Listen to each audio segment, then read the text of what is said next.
ونستعينه ونستغفره ونعوذ بالله من شرور أنفسنا ومن سيئات أعمالنا من يهده الله فلا مضل له ومن يضلل فلا هادي له وأشهد أن لا إله إلا الله وحده لا شريك له وأشهد أن محمدا عبده ورسوله فقد قال الله تبارك وتعالى في كلامه المجيد وفرقانه الحميد أعوذ بالله من الشيطان الرجيم بسم الله النار فلم يفتح منها باب وفتحت أبواب الجنة فلم يغلق منها باب ويعتق من النار وذلك كل ليلة ইসলামেরি সওদা নিয়ে আসছে ধরাই রমজান ভোরের আগে নিয়ত বাঁধো ভুল করো না মুসলমান ইসলামেরি সওদা নিয়ে আসছে ধরাই রমজান ভোরের আগে নিয়ত বাঁধো ভুল করো না মুসলমান রমজানেরই 30 রোজা মাফ হবে তোর পাপের বোঝা মাসুম শিশুর মতো আল্লাহ জীবন তোমায় করিবে দান দুঃখ ভার এই রাতেরই উপাসনা আল্লাহর প্রিয় নজরানা সেই দরেতে অপরটি হয় আল্লাহর দিদার রোজ হাসরের প্রান্তরে এত সুন্দর মধুর ডাকে যেজন সদাই লুকিয়ে থাকে রোজ হাসরে কাঁদবে সেদিন পাবে না কো আল্লাহর দান ভোরের আগে নিয়ত বাঁধো ভুল করো না মুসলমান ইসলামেরি সওদা নিয়ে আসছে ধরাই রমজান ভোরের আগে নিয়ত বাঁধো ভুল করো না মুসলমান শ্রদ্ধেয় সম্মানিত এই জলসার সভার সভাপতি দিনদার ইমানদার ভাই সকল সামনে থাকা এবং পর্দা থেকে শুননেওয়ালি সম্মানিতা সালেহা মা এবং বোনেরা সর্বপ্রথমে ওই মহান আল্লাহ রাব্বুল আলামিনের প্রশংসা যেই মহান আল্লাহ রাব্বুল আলামিন আমাদেরকে আজ এই পবিত্র রমজান মাসে একটি মসজিদ কেন্দ্রিক জালসার আয়োজন করার সুযোগ দান করেছেন এবং তার আরো প্রশংসা করি যিনি আমাদের মাবুদ যিনি আমাদের হায়াত মওতের মালিক, যিনি গরিবকে ধনী বানাতে পারেন এবং ধনীকে গরিব বানাতে পারেন, তার প্রশংসা আরো করি যে আল্লাহ রাব্বুল আলামিন আমাদেরকে বাঁচিয়ে রেখে আমাদের কাছ থেকে একটি বছর গত করে নেওয়ার পর আর একটি বছর আমাদের সামনে এনে উপস্থিত করেছেন শুধু এর জন্যই যে আমরা যেন এই রমজান মাসে নিজের গুনাহগুলোকে স্মরণ করে নিজের পাপগুলোকে লক্ষ্য করে আল্লাহ রাব্বুল আলামিনের দরবারে হাত উত্তোলন করে আল্লাহ রাব্বুল আলামিনের কাছে ক্ষমা করে নিতে পারি, আমরা নিজের বিগত গুনাহগুলো মোচন করে নিতে পারি। এত বড় সুযোগ আল্লাহ রাব্বুল আলামিন আমাদেরকে দিয়েছেন। তাই আমরা তার যতই প্রশংসা করি না কেন, তার প্রশংসা করে শেষ করা যাবে না। তা সত্ত্বেও আমরা একটি ছোট্ট শব্দের দ্বারা তার শুকরিয়া আদায় করি, তার কৃতজ্ঞতা প্রকাশ করি। আমরা সবাই নিজের মুখটাকে হিলিয়ে নড়িয়ে নিয়ে তার কৃতজ্ঞতা প্রকাশ করে বলি আলহামদুলিল্লাহ। তারপরে তার প্রিয় রাসূল, মানব কুলের শ্রেষ্ঠ মানব, নবী কুলের শিরোমণি জনাবে মুহাম্মদুর রাসূলুল্লাহ সাল্লাল্লাহু আলাইহি ওয়াসাল্লামের উপর দুরূদ ও সালাম বর্ষিত হোক। আল্লাহুম্মা সাল্লি আলাইহি আল্লাহুম্মা বারিক আলাইহি। ব্রাদারান ইসলাম, আপনারা এই ব্যাপারে অবগত আছেন, এটা হচ্ছে একটি রমজান মাস। শুধু রমজান মাস নয়, এটা হচ্ছে ক্ষমা নেওয়ার মাস, এটা হচ্ছে ইবাদত কবুলিয়াতের মাস। রমজান মাস এমন একটি মাস যেই মাসে আল্লাহ রাব্বুল আলামিন জান্নাতের দরজা খুলে দেন, জাহান্নামের দরজা বন্ধ করে দেন, আসমানের দরজা খুলে দেন।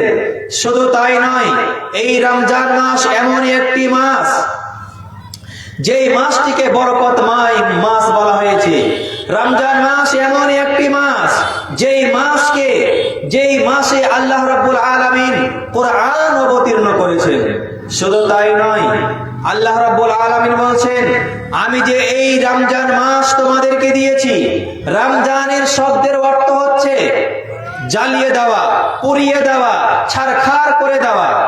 আপনার বাড়িতে, আপনার গলিতে যদি একটি পালা থাকে আর সেই পালাতে যদি আপনি একটি দেশলাইয়ের কাঠি মেরে আগুন লাগিয়ে দেন, আপনার পুরো পালাটাই পুড়ে ছারখার হয়ে যাবে, কিছুই বাকি থাকবে না। তো আল্লাহ রাব্বুল আলামিন বলছেন যে আমি যে তোমাদেরকে রমজান মাস দিয়েছি, এই রমজান মাস হচ্ছে শুধু ক্ষমা নেওয়ার মাস। এই রমজান মাস হচ্ছে গুনাহকে মোচন করে নেওয়ার মাস। যদি তোমাদের এটা অভিজ্ঞতা থাকে, যদি তোমরা আমার নিয়মকে, আমার বিধিবিধানকে ফলো করতে পারো, তাহলে তোমাদের গুনাহগুলো মাফ হয়ে যাবে। তবে তোমরাকে ক্ষমা নেওয়ার চেষ্টা করতে হবে। বাড়িতে বসে থেকে গুনাহ মাফ হবে না। নামাজ ছেড়ে দিয়ে ঘুমিয়ে থেকে বিছানাটাকে ছাড়বেন না আর আপনার গুনাহ মাফ হয়ে যাবে, এমনটা কিন্তু নয়। আল্লাহ রাসূল সাল্লাল্লাহু আলাইহি ওয়াসাল্লাম আমাদের উপরে বদদোয়া করেছেন, এটা জানা আছে। আপনি বলবেন যে আল্লাহ রাসূল তো সারা পৃথিবীর মানুষের জন্য দোয়া করেছেন, তাহলে আমাদের জন্য কেন বদদোয়া করলেন? এর পূর্বে একটা কথা বলি, আল্লাহ রাসূল সাল্লাল্লাহু আলাইহি ওয়াসাল্লাম যখন তায়েফের ময়দানে গেলেন ইসলাম প্রচার করতে, ইসলামের দাওয়াত দিতে, মানুষকে ইসলামের পথে আহ্বান করতে, সে সময় তায়েফবাসীর মুশরিকেরা, কাফেরেরা, ওয়াক্করা মানুষকে উস্কে দিয়ে আল্লাহ রাসূলকে পিঠে, শরীরে পাথর মারা হয়েছিল, ঢেল মারা হয়েছিল, তার শরীর রক্তাক্ত হয়ে গিয়েছিল। সে সময় জিবরিল আলাইহিস সালাম বলেছিলেন, আল্লাহ রাসূল আপনি একবার শুধু অর্ডার দিয়ে দেন, হুকুম দিয়ে দেন, এই দুই পাহাড় দিয়ে এদেরকে পিষে মেরে ফেলে দেব। সে সময় নবীজি বলেছিলেন, না না, কেন? আমি এদেরকে বদদোয়া দিতে পারি না, এই জন্যই আজ যদি তুমি এদেরকে মেরে ফেলে দিতে চাও, তাহলে ইসলাম কিভাবে জিন্দা হবে, ইসলামের পতাকা কিভাবে উঠবে, ইসলাম কেমন করে জিন্দা হবে, মানুষকে আমি কিভাবে ইসলামের পথে ডাকবো, ইসলামের পথে আহ্বান করব। শুধু তাই নয়, রাসূল সাল্লাল্লাহু আলাইহি ওয়াসাল্লাম তাদের জন্য তো বদদোয়া করেননি, কিন্তু মৃত্যুর সময় তিনি দোয়া করেছিলেন, আল্লাহুম্মা গফির লিকাওমি, হে রব্বুল আলামিন তুমি এদেরকে মাফ করে দাও। এরা যে আমাকে মেরেছে, এরা যে আমাকে পাথর ছুঁড়ে ঢেল ছুঁড়ে আমাকে রক্তাক্ত করেছে, তুমি এদেরকে মাফ করে দাও। কেন? ফাইন্নাহুম লা ইয়ালামুন, এরা আমাকে চিনতে পারেনি, এরা আমাকে জানে না, এরা আমাকে বুঝতে পারেনি, তাই ওরা মেরেছে, তুমি এদেরকে ক্ষমা করে দাও। তাহলে আল্লাহ রাসূল সাল্লাল্লাহু আলাইহি ওয়াসাল্লাম কত বড় ধৈর্যশীল ছিলেন যে তাদের উপরে বদদোয়া করেননি, কিন্তু আমাদের উপরে বদদোয়া করেছেন, এটা মানতে হবে। কিভাবে বদদোয়া করেছেন?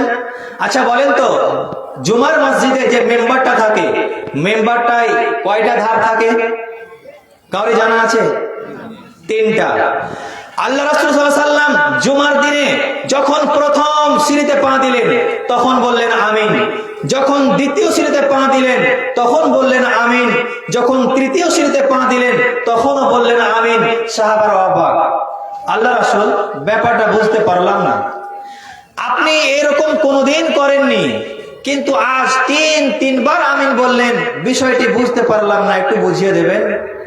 নবীজি বললেন, শোনো, আমি যখন প্রথম সিঁড়িতে পা দিলাম ওই সময় জিবরাইল আলাইহিস সালাম আমার কানে কানে বলে গেলেন, হে মুহাম্মদ, কোন ব্যক্তি যদি এই রমজান মাসকে পায় আর এই রমজান মাস পাওয়া সত্ত্বেও তার নিজের গুনাহকে ক্ষমা করাতে পারলো না, আল্লাহ রাব্বুল আলামিনের দরবারে হাত উত্তোলন করে দোয়া করে নিজের পাপকে মোচন করাতে পারলো না, নিজের মাফকে ক্ষমা করাতে পারলো না, সেই ব্যক্তি ধ্বংস হয়ে যাক। তখন আমি বললাম, জিবরিল তুমি ঠিক বলেছো, যদি কোন মানুষ পায় আর ওই মানুষটা যদি রমজান মাস পাওয়া সত্ত্বেও তার নিজের গুনাহকে ক্ষমা করাতে না পারে, তাহলে সেই ব্যক্তি ধ্বংস হয়ে যাক, সেই ব্যক্তি ধ্বংস হয়ে যাক। তাহলে আমাদের উপরে বদদোয়া করেছেন যে আমরা নিজের উপরে নিজের গুনাহকে ক্ষমা করাতে পারলাম না, আর আমরা যদি নিজের গুনাহকে রমজান মাসে ক্ষমা করাতে না পারি, কেঁদে কেটে ক্ষমা করাতে না পারি, তাহলে আমাদের মতো আর দুর্ভাগ্য কেউ নেই। নাম্বার 2, যখন দ্বিতীয় সিঁড়িতে পা দিলাম ওই সময় জিবরাইল আলাইহিস সালাম আমার কানে কানে বলে গেলেন, যদি কোনো মানুষ তার বাবা মাকে পায় আর বাবা মাকে পাওয়া সত্ত্বেও যদি তার সেবা করে জান্নাত লাভ না করতে পারে, তাহলে সেই ব্যক্তি ধ্বংস হয়ে যায়। তখন আমি বললাম, জিবরিল তুমি ঠিক বলেছো। আমি যখন তৃতীয় ধাপে পা দিলাম তখন আমার কানে কানে বলে গেলেন, যদি কোনো মানুষ তোমার নাম শুনতে পায় আর তোমার নাম শোনা মাত্র যদি তোমার নামে দুরূদ না পড়ে, তাহলে সেই ব্যক্তি ধ্বংস হয়ে যাক। আমি বললাম, জিবরিল তুমি ঠিক বলেছো। তো এই 3টি জায়গাতে আমাদের উপরে আল্লাহ রাসূল এই কথা বলেছেন, তারা ধ্বংস হয়ে যাক, তারা ধ্বংস হয়ে যাক, তারা ধ্বংস হয়ে যাক। এবার আমি আর আপনি চিন্তা করি, আমাদের আজকে 23 তারাবি হয়ে গেল, আজকে লাইলাতুল কদর। এই 23 দিনের মধ্যে আমরা কয়জন আল্লাহ রাব্বুল আলামিনের দরবারে হাত উত্তোলন করে নিজের গুনাহের জন্য চোখ দিয়ে পানি ঝরিয়েছি? কয়জন নিজের চোখ দিয়ে অশ্রু ঝরিয়েছি? রব্বুল আলামিন সারা জীবনে যা করেছি এই পর্যন্ত তুমি ক্ষমা করে দাও, কয়জন বলেছি? আমাদেরকে মুত্তাকিন বানাবার জন্য আল্লাহ রাব্বুল আলামিন এই রমজান মাসকে দিয়েছেন। আল্লাহ তাআলা কি বলছেন? ইয়া আইয়ুহাল্লাযীনা আমানু, হে ঈমানদারেরা, যারা এক আল্লাহকে বলে বিশ্বাস করেছো, যারা এক নবীকে বলে বিশ্বাস করেছো, যাদের কিয়ামতের উপরে বিশ্বাস আছে, তাদেরকে বলছি, কুতিবা আলাইকুমুস সিয়াম, তোমাদের উপরে সিয়ামকে ফরজ করা হলো। শুধু তোমাদের উপরে নয়, কামা কুতিবা আলাল্লাযিনা মিন ক্বাবলিকুম, তোমাদের পূর্ববর্তী লোকদের উপরেও যেমনটা ফরজ ছিল, লাআল্লাকুম তাত্তাকুন, যাতে করে তোমরা মুত্তাকিন হয়ে যাও, পরেজগার হয়ে যাও। আল্লাহ রাব্বুল আলামিন আমাদেরকে রমজান মাস দিলেন এই জন্যই, তোমরা মুত্তাকিন হয়ে যাবে, পরেজগার হয়ে যাবে, ঈমানদার হয়ে যাবে। এখন ঈমানদার বানাবেন আল্লাহ রাব্বুল আলামিন আমাদেরকে, মিস্ত্রি যখন কোনো জিনিস বানায় তো কিভাবে বানায় কাঠ কিন্তু জানে না, যাকে বানানো হয় সেই কিন্তু জানে না, কিন্তু মিস্ত্রি জানে যে আমি এটাকে কি মাল বানাতে যাচ্ছি। তো আল্লাহ রাব্বুল আলামিন যে আমাদেরকে মুত্তাকিন বানাবেন, তো কিভাবে বানাবেন আমাদের এটা জানা নেই, আল্লাহ রাব্বুল আলামিন সেটা ভালো করে জানেন যে আমি তোমাদেরকে কিভাবে বানাবো। একটা উদাহরণ দিই তাহলে বুঝতে পারবেন। এইদিকে বিজলি গ্রাম আছে, আছে না নাই? আছে। ওদিকে ভাটা আছে তো। আচ্ছা, এখন নেই, মেশিন চলে এসেছে, যার কারণে অতটা পরিশ্রম করতে হয় না। কিন্তু যখন মেশিন ছিল না, আপনাদের মতোই আমার বাবারা, আমার দাদুরা কি করেছে, কোদল কপিয়ে কপিয়ে মাটি কেটেছে না কাটেনি, সে সময় ইট কাটার জন্য কেটেছে। এখন মেশিন চলে এসেছে, যার কারণে এতটার পরিশ্রম করতে হয় না। কিন্তু ওই উদাহরণটা শুনেন তাহলে বুঝতে পারবেন যে আল্লাহ রাব্বুল আলামিন মানুষকে কিভাবে মুত্তাকিন বানায়। লেবার যখন মাটিকে কোদল কোপাতে লেগেছে, মাটি বলছে, ভাইয়া আমি এমন কি তোমার ক্ষতি করেছি, আমি এমন কি তোমার পাপ করেছি যে তুমি আমার উপরে অবিরাম ভাবে কোদাল চালিয়ে যাচ্ছ, তোমার দিলে একটুকু মায়া হয় না, তোমার দিলে একটুকু দয়া হয় না। যখন এই কথা মাটি বলেছে, তখন লেবার বলছে, মাটি রে তুই একটু ধৈর্য ধর, তুই একটু সবর কর, তোর দাম বাড়বে। যখন পানি দেওয়া হয়ে গেল, কাদা করার সময় যখন লেবার লাথি মারতে লেগেছে, আচ্ছা বলেন তো, লাথি মারতে গেলে মানুষের দাম বাড়বে না কমবে? আপনি যদি আমার মুখে লাথি মেরে দেন, আমি যদি আপনার মুখে লাথি মেরে দিই, মানুষের সামনে আমাদের দাম কমবে, আমাদের দাম বাড়বে না। মানুষে বলবে, সমাজ বলবে, মৌলভী সাহেব মানুষটাকে লাথি মেরে দিয়েছে, এবং সমাজ বলবে এই লোকটা মৌলভী সাহেবকে লাথি মেরে দিয়েছে, অতএব আমাদের দুইজনের মান কমে যাবে, মান বাড়বে না। কিন্তু যখন লেবার কাদাকে লাথি মারতে লেগেছে, তখন কাদা বলছে, ভাইয়া আমি এমন কি তোমার ক্ষতি করলাম, এমন কি আমি পাপ করলাম? প্রথমে তুমি আমাকে কোদাল চালিয়েছো, এবার তুমি আমাকে লাতের উপরে লাত মেরে যাচ্ছ, আমি ব্যাপারটা বুঝতে পারি না। লেবার বলছে, কাদা রে তুই একটু সবুর কর, পানি পান করবো, আমার ভিতরে যেন মরুভূমি হয়ে আছে। যখন এই কথা বলেছে, তখন লেবার বলছে, ইট আর একটু ধৈর্য ধারণ কর, আর একটু সবর কর, তোর দাম বাড়বে। এরপরে যখন ইটটাকে ভাটিতে ভরে দেওয়া হলো, তার পাশে কয়লাকে রাখা হলো। যখনই কয়লাকে রাখা হয়েছে, ইট ভেবে নিয়েছে যে এই এমন মালের মাল যে ও নিজেও জ্বলবে এবং অপরকেও জ্বালাবে। এরপরে যখন ইটটা পড়ে গেল, 2 নাম্বার গুলো আলাদা, 1 নাম্বার গুলো আলাদা, 3 নাম্বার গুলো আলাদা। এখন আপনাদের মসজিদের কমিটি কি করেছে, ইট কিনবার জন্য, ক্রয় করার জন্য ভাটা গিয়েছে এই মসজিদ বানাবার জন্য। স্কুলের কমিটি ইট ক্রয় করতে গিয়েছে স্কুল বানাবার জন্য। আপনি বাড়ি বানাবেন, আপনি ইট ক্রয় করতে গিয়েছেন বাড়ি বানাবার জন্য। এবার আপনি গিয়ে বলছেন, মালিক আচ্ছা বলো তো এই কোনগুলো ইট নিলে আমার বাড়িটা লাস্টিং বেশি করবে, মসজিদটা লাস্টিং বেশি করবে? তখন বলছে, এটা তো 2 নাম্বার ইট, এটা তো 3 নাম্বার ইট, এটা তো 1 নাম্বার ইট, তুমি এই 1 নাম্বার ইটটা নাও, তোমার ইটটা লাস্টিং বেশি করবে। তখন ওই কমিটি কি করেছে, ওই ইটটাকে হাতে নিয়ে বলছে, আমি এই মালটাকে নিব, আচ্ছা বলো তো এর দাম কত হবে? না তো 12,000 টাকা হাজার। যখন এই কথা বলা, তখন 1 নাম্বার ইট বলছে, ভাইয়া আজ আমার দাম এমনিতেই বাড়েনি, আজ আমার দাম এমনিতে বাড়েনি। প্রথমে কোদাল খেয়েছি, লাথি খেয়েছি, ভাটাতে পড়েছি, রোদে শুকিয়েছি, আমাকে পানি পান করতে দেয়নি, এই জন্যই আমার এত দাম বেড়েছে। আল্লাহ রাব্বুল আলামিন বলছেন, আমি তোমাদেরকে রমজান মাস দিয়েছি মুত্তাকিন বানাবার জন্য, তবে তোমরা শোনো আমি তোমাদেরকে মুত্তাকিন কেমন করে বানাবো। সকাল থেকে নিয়ে সন্ধ্যা পর্যন্ত না খেয়ে থাকতে হবে। তুমি বলবে, আল্লাহ রাব্বুল আলামিন 1 গ্লাস পানি পান করতে পারি, আল্লাহ তাআলা বলছেন না, পানি পান করতে পারবে না। আপনাকে খিদা লেগেছে, আল্লাহ তাআলাকে বলছেন একটু খানা খেতে পারি, আল্লাহ তাআলা বলছেন না, খেতে পারবি না। একটু গালি দিতে পারি, না গালি দিতে পারবি না। গুজব করতে পারি, না গুজব করতে পারবি না। যেটাকে শরীয়তের ভাষাতে বলা হয়, যতগুলো দুনিয়াতে অশ্লীল কাজ কর্ম রয়েছে সবগুলো থেকে তোমাকে বিরত থাকতে হবে। অতএব আল্লাহ রাব্বুল আলামিন আপনাকে আমাকে ফজর থেকে নিয়ে মাগরিব পর্যন্ত, সকাল থেকে নিয়ে সন্ধ্যা পর্যন্ত না খেয়ে থাকাচ্ছেন, এই জন্যই যে তোমার মুত্তাকিন বানাবো আমি তোমাকে আমি খেতে দেব না, পান করতে দেব না। এই জন্যই আল্লাহ রাব্বুল আলামিন আমাদেরকে সকাল থেকে নিয়ে সন্ধ্যা পর্যন্ত মুত্তাকিন বানাবার জন্য না খেয়ে থাকাচ্ছেন, কিছুই পান করতে দিচ্ছেন না। শুধু তাই নয়, আল্লাহ রাব্বুল আলামিন বলছেন, নবীজি বলছেন, কুল্লু আমাল ইবনি আদমা ইউযাআফুল হাসানাতু বিআশরি আমসালিহা ইলা 700 যিফিন। বনি আদমের যতগুলো নেক আমল রয়েছে সমস্ত নেক আমল 10 গুণ থেকে 70 গুণ বাড়িয়ে দেওয়া হয়। কিন্তু পৃথিবীতে এমন একটা আমল আছে যে আমলটা বাড়ানো হয় না। আল্লাহ তাআলা বলছেন আমি নিজে তার প্রতিদান দিয়ে থাকি, ওয়া আনা আজজি বিহি, আমি নিজে তার প্রতিদান দিয়ে থাকি। তার মানে আপনি নামাজ পড়েছেন, আল্লাহ রাব্বুল আলামিন ফেরেশতাকে হুকুম দিলেন যাও তুমি নামাজ আমার বান্দা নামাজ পড়েছে, যাও তুমি তাকে নেকি লিখে দাও। আপনি কাউকে সাহায্য করেছেন, আল্লাহ তাআলা বললেন যাও সেই বান্দাকে তুমি নেকি লিখে দাও। আপনি হজ করেছেন, আল্লাহ তাআলা বললেন যাও তুমি তাকে নেকি লিখে দাও। কিন্তু ফেরেশতা যদি বলে হে রব্বুল আলামিন তোমার অমুক বান্দা রোজা রেখেছে, সিয়াম পালন করেছে, আমি কি গিয়ে নেকি লিখে দিব? আল্লাহ তাআলা বলছেন না না না, তুমি নেকি লিখতে পাবে না।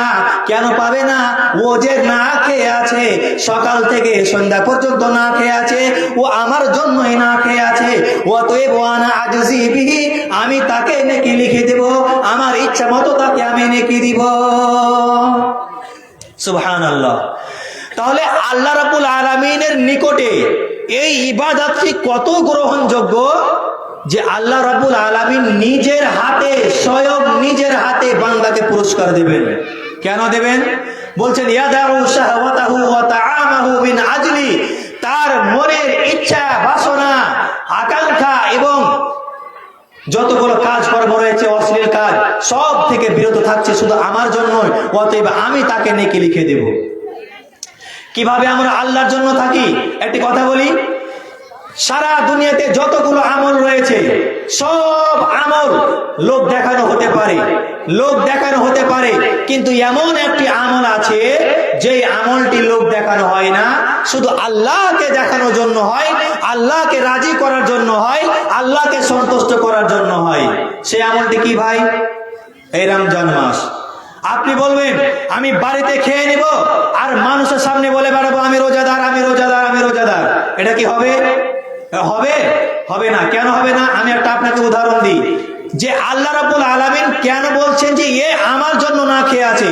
আমি তো মানুষ দেখানো হতে পারি, আমি সকালে খেয়ে নিলাম আবার দুপুরে লুকিয়ে খেয়ে নিলাম, কেউ দেখতে পেল না, কিন্তু আল্লাহ রাব্বুল আলামিন আমাকে দেখতে পাচ্ছেন। আপনার বাড়িতে আপনার স্ত্রী হোক, আপনার ছেলে হোক, আপনার মেয়ে হোক, আল্লাহ রাব্বুল আলামিন তাকে অসুস্থতে ফেলে রেখেছেন। চাঁচল গেলেন, ডাক্তার লিখে দিল এই ওষুধটা চাঁচলে পাওয়া যাবে না, শামসিতে পাওয়া যাবে না, মালদা চলে যান। আপনি রোজা অবস্থায় না খেয়ে এক গ্লাস পানি পান করতে পাবেন না, এক মোট ভাত খেতে পাবেন না। আপনি বাস ধরে চলে গেলেন মালদা শুধু ওষুধটাকে কেনার জন্য। বিকালে বাড়ি আসছেন, বাড়ি যে আসছেন তো আপনার অন্তরটা, আপনার ভিতরটা একেবারে মরুভূমি হয়ে আছে। পিপাসার জন্য আপনি কথা বলতে পারছেন না, আপনার মুখে থুতুগুলো আঠা আঠা হয়ে যাচ্ছে। আপনি বাড়িতে এসে আপনার স্ত্রীকে অর্ডার করলেন, বেবি একটু পানি চেপে দাও, গোসল করব। আপনার কথা শুনে আপনার বিবি পানি চেপে দিল, আপনি কি করলেন? গামছা নিয়ে এবং লুঙ্গি নিয়ে গোসল করতে চলে গেলেন। আপনি যে মাথাতে পানি ঢালছেন, ওই মাথার পানিগুলো আস্তে আস্তে মুখ দিয়ে বইয়ে বইয়ে বইয়ে বইয়ে আপনার পা পর্যন্ত চলে যাচ্ছে। আপনি এটা অনুভব করছেন যে আমার শরীরটা ঠান্ডা হয়ে গেল পানিতে, কিন্তু ভিতরটা যেন মরুভূমি হয়ে আছে। আপনি যখন পানি ঢালছেন, আপনার মুখের উপর দিয়ে যখন পানিটা বইছে, আপনি যখনই মুখের উপরে পানিটা এসছে, আপনি ঠোঁটটাকে চিপে ধরেছেন। কেন চিপে ধরেছেন? যে আপনার মুখে যেন পানিটা না ঢুকে যায়। আপনি ইচ্ছা করলে ওই সময় আপনি এক গ্লাস পানি পান করতে পারতেন, যে আপনাকে কোনো মানুষ দেখতে পেত না, কিন্তু আপনার একটা ভয় জেগে গেছে যে আমি যে পানি পান করব, সারা পৃথিবীর মানুষ তো আমাকে দেখতে পাবে না, কিন্তু আল্লাহ রাব্বুল আলামিন যে আমাকে উপর থেকে দেখছেন, এই আল্লাহ রাব্বুল আলামিনের ভয়ে আপনি পানিটা পান করছেন না, মুখটাকে বন্ধ করে নিচ্ছেন। ওই সময় আল্লাহ রাব্বুল আলামিন খুশি হয়ে যান যে এই আমার হচ্ছে এক নাম্বার বান্দা, যে বান্দা মুখটাকে চিপে ধরেছে, শুধু পানিটাকে ভিতরে যেতে দিবে না তার জন্য যে আমি একজন নিগাহবান রয়েছি তার জন্য। এই জন্যই সিয়ামটাকে মানুষ দেখানো বলা যায় না এবং যাবে না। এরপরে আর একটু আগিয়ে যাই, লিসসাইমি ফারহাতানি, যারা রোজাদার ব্যক্তি তাদের জন্য দুইটি খুশি, একটি যখন ইফতার করতে বসে আর একটি আল্লাহ রাব্বুল আলামিনের সাক্ষাতের সময়। তারপরে আর একটা বলি, এটা আমাদের মধ্যে খুব অবিচল হয়ে আছে, তা হলো এই যে আমরা তো রমজান মাস পালন করি কিন্তু আমাদের মুখের ব্যালেন্স গুলো ঠিক হয় না। যেটা কথা বলতে হবে সেটাও বলছি, যেটা কথা বলতে হবে না সেটাও বলছি। তো নবীজি বলছেন, তোমাদের মধ্যে যখন কেউ রমজান মাসে রোজা রাখবে ফালা ইয়ারফুস ওয়ালা ইয়াসখাব, সেই যেন মুখ দিয়ে অশ্লীল বাক্য বের না করে এবং সেই যেন বিবাদ ফাসাদ ঝগড়া সৃষ্টি না করে। শুধু তাই নয়, আবার নবীজি বলছেন ফাইন সাব্বাহা আহাদুন আও কাতালাহু, কেউ যদি তোমাকে বিরক্ত করে, কেউ যদি তোমাকে গালি দেয়, কেউ যদি তোমার সঙ্গে ঝগড়া করতে চায়, তুমি তাকে উত্তর দিতে যেও না, তুমি তাকে পাল্টা জবাব দিতে যেও না, তুমি শুধু একটা কথা বলে দাও, ইন্নী মুরউন সাইমুন, ভাইয়া আমি রোজা অবস্থায় আছি, আমি সিয়াম অবস্থায় আছি, অতএব তুমি আমাকে যা বলছো তুমি আমাকে মাগরিব পর বলবে, আমি তোমাকে উত্তর দিতে যাব, কিন্তু আমি সাইম থাকা অবস্থায়, রোজাদার থাকা অবস্থায় আমি তোমার সঙ্গে তর্ক বিতর্ক করব না। কেন এই কথা হয়েছে? আমরা সবাই জানি মারিয়াম আলাইহিস সালামের পুরুষ ছিল না, তার বিবাহ হয়নি, তাকে কোনো দুনিয়ার তাকে পৃথিবীর মানুষ স্পর্শ করেনি, তা সত্ত্বেও তার পেটে হযরতে ঈসা আলাইহিস সালামকে দান করেছিলেন। যখন ঈসা আলাইহিস সালামকে দান করলেন, মারিয়াম আলাইহিস সালামকে সুসংবাদ দেওয়া হলো, মারিয়াম তোমার পেটে একজন আসছেন, যিনি আসছেন তিনি নবী হবেন, এমনি নয়। যখন এই কথা শোনা মারিয়াম আলাইহিস সালাম বেকুল হয়ে গেলেন, এটা হতে পারে কিভাবে? আমার তো বিবাহ হয়নি, আমাকে তো দুনিয়ার কোনো মানুষ স্পর্শ করেনি, আমি তো কাউরির কাছে রাত কাটাইনি, তাহলে আমার পেটের সন্তান আসে কিভাবে? আল্লাহ তাআলা তাকে ইশারা করেছিলেন, শোনো, তোমার যখন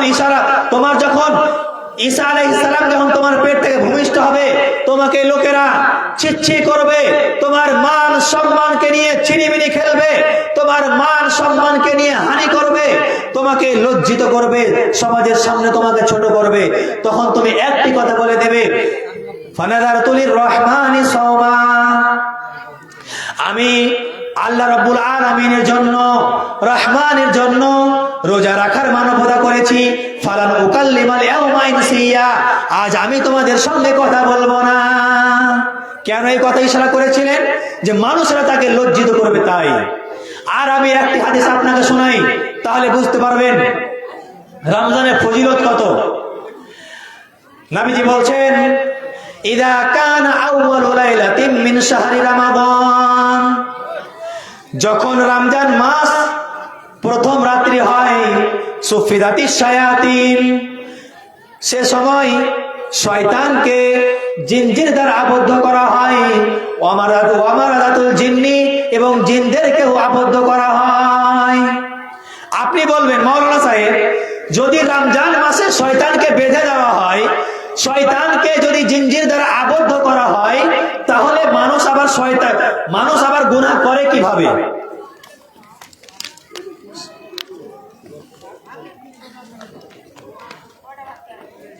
তো মানুষ গুনাহ করে কিভাবে? এটা আমাদের মাথায় প্রশ্ন জাগছে না জাগে না?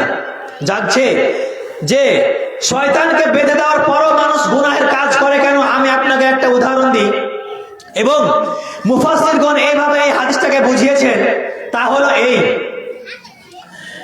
আমরা যখন সাইকেল চালাই, সাইকেল চালাতে গেলে আমরা 5 পেডেল, 10 পেডেল, 15 পেডেল একসঙ্গে মেরে দিই, মারি না? মারি। ওই 15 পেডেল মারার পরে যদি আপনি পেডেলটাকে থামিয়ে দেন, তো পেডেল থামার সঙ্গে সঙ্গে কি আপনার সাইকেলটা থেমে যায়? থামে না? একটু হানা বলেন, তাহলে বুঝতে পারবো। থামে না। কেন থামে না? এই যে আপনি 5 পেডেল 10 পেডেল একসঙ্গে মেরেছেন, আর মারার কারণে যে আপনার গতিটা লেগেছে সাইকেলে, এই গতি পর্যন্ত আপনার সাইকেলটা চলছে পেডেল থামিয়ে দেওয়ার পরও। এবার মা বোনদেরকে আর একটা কথা বলি, মা বোনেরা এই ব্যাপারে বেশি বুঝবেন। মা বোনেরা, শফি হাজি 1000 টাকা দান, কবল করো তুমি 500 বাহান, মিটাও তার মনের আরমান। তো বলছিলাম মা বোনের একটি উদাহরণ দিয়ে দিই। যখন মা বোনেরা পানিকে গরম করে চুলাতে যখন জাল দেয়, তো ওই পানিটা যখন গড়গড়ে হয়ে ফুটে যায়, একবারে ভালোভাবে গরম হয়ে যায়, মা বোনেরা কি করে? নিজের আঁচল দিয়ে হাঁড়িটাকে নামিয়ে নেয় চুলা থেকে। আচ্ছা বলেন তো, চুলা থেকে নামিয়ে নেওয়ার সাথে সাথেই পানিটা কি ঠান্ডা হয়ে যায় না কিছুক্ষণ গরম থাকে? কিছুক্ষণ গরম থাকে। কেন? এই যে আমি জাল দিয়েছি, এই জাল দেওয়ার যে হিটটা ছিল, এই হিট যতক্ষণ পানিতে থাকছে ততক্ষণ পানিটা গরম। তো এইভাবেই আমাদেরকে বুঝিয়েছেন যে শয়তান তোমাদের পিছনে 11 মাস ধরে গোলামি করেছে। শয়তান 11 মাস ধরে তোমাদের পিছনে মেহনত করেছে, পরিশ্রম করেছে, যার কারণে ওই 11 মাসের গতিটা তোমাদের 1 মাসে গুনাহ হতে থাকে, ছোট ছোট গুনাহ হতে থাকে। তবে খুব যে আমরা অন্য মাসে যে পরিমাণে গুনাহ করতাম সেই পরিমাণে গুনাহ হচ্ছে না, এটা ঠিক, কিন্তু গুনাহ হচ্ছে এই জন্যই যে তার আমাদের গতিটা এখন পর্যন্ত আমাদের শরীরে থাকে, তাই আমাদের দ্বারাতে গুনাহ হয়। তারপরে যখন রমজান মাস এসে উপস্থিত হয়ে যায়, আসমানের দরজা খুলে দেওয়া হয়, জান্নাতের দরজা খুলে দেওয়া হয়, জাহান্নামের দরজা বন্ধ করে দেওয়া হয়। এবার কি করেন? নবীজি বলছেন, ওয়ায়ুনাদি মুনাদিন, এক ফেরেশতা উপর থেকে আহ্বান করে বলেন, ইয়া বাগিয়াল খায়রি আকবিল, হে কল্যাণ করেরা, হে ভালো কাজ করনে ওয়ালারা, হে নেক আমল কাজ করনে ওয়ালারা, তোমরা শোনো, তোমরা আরো আগে বাড়ো, আগে বাড়ো, আগে বাড়ো, আকবিল, তোমরা এগিয়ে যাও। কেন এগিয়ে যাও? তোমাদের সামনে জান্নাত রয়েছে, জাহান্নামের দরজা বন্ধ করে দেওয়া হয়েছে, অতএব তোমরা আগে বেড়ে যাও। ইয়া বাগিয়াল শাররি আকসির, হে অকল্যাণ করেরা, হে হারাম কাজ করনে ওয়ালারা, হে মদ পানকারীরা, হে জুয়া খেলনে ওয়ালারা, হে নামাজ ত্যাগ করনে ওয়ালারা, তোমরা শোনো, তোমরা যা গুনাহ করেছো আর তোমরা গুনাহের কাজ করতে যেও না, তোমরা সেখানেই পাকে থামিয়ে দাও। কেন? তোমরা শোনো, এই মাসে অনেক মানুষকে জাহান্নাম থেকে মুক্তি দান করা হয়, এই মাসে অনেক মানুষকে জান্নাত দেওয়া হয়, ওয়ালিল্লাহি মুতাকাউ মিনান নার, এই মাসে অনেক মানুষকে জাহান্নাম থেকে মুক্ত করা হয়, অনেক মানুষকে জাহান্নাম থেকে মুক্ত করা হয়। যার জন্যই ফেরেশতা আহ্বান করে বলেন, যারা ভালো কাজ করছো তারা আগে যাও, আগে যাও, আরো এগিয়ে যাও, যারা খারাপ কাজ করছো তারা থেমে যাও, আর আগে বাড়তে যেও না। কোন মানুষ যদি নিজের পাপকে ক্ষমা করাতে চায়, তাহলে আল্লাহ রাসূল 3টি অপশন বলেছেন, এই 3টি অপশনের মধ্যে যদি আপনি একটি করতে পারেন, তাহলে আপনার সারা জীবনের সাগিরা গুনাহ মাফ হয়ে যাবে। তা হচ্ছে কি? নবীজি বলছেন, মান সামা রমাদান ঈমানান ওয়া ইহতিসাবান গুফিরা লাহু মা তাকদ্দামা মিন যামবি। কোন ব্যক্তি যদি ঈমানের সাথে নেকির উদ্দেশ্যে এই মাসের সিয়ামকে পালন করে, গুফিরা লাহু মা তাকদ্দামা মিন যামবি, তার সমস্ত সাগিরা গুনাহ মাফ হয়ে যাবে। ওয়া মান কামা রমাযান ঈমানান ওয়া ইহতিসাবান গুফিরা লাহু মা তাকদ্দামা মিন যামবি। কোন ব্যক্তি যদি এই রমজান মাসে রাত্রিতে কিয়ামুল লাইল করে, তাহলে তার সমস্ত গুনাহকে মাফ করে দেওয়া হবে। ওয়া মান কামা লাইলাতুল কদরি ঈমানান ওয়া ইহতিসাবান গুফিরা লাহু মা তাকদ্দামা মিন যামবি। কোন ব্যক্তি যদি এই লাইলাতুল কদর জাগরণ করে, তাহলে তার সমস্ত সাগিরা গুনাহকে মাফ করে দেওয়া হবে। এই মাসে আল্লাহ রাব্বুল আলামিন কোরআনকে অবতীর্ণ করেছেন, এই মাসকে বরকতময় মাস বলা হয়েছে। তাই তো কবি বলছেন, এই রমজান আসে বারবার, তাগিদ শোনাই তাকওয়ার, এই রমজান আসে বারবার, তাগিদ শোনাই তাকওয়ার। আপনি এই রমজান মাস আর পাবেন কিনা তা জানা নেই, আমি বাঁচবো কি আপনি বাঁচবেন তার কোনো গ্যারান্টি নেই। অতএব সময় থাকতে সময়ের মূল্য দেন, সময় থাকতে সময়কে কাজে লাগান। আল্লাহ রাব্বুল আলামিন এই রাত্রিতে কোরআনকে অবতীর্ণ করেছেন। আমি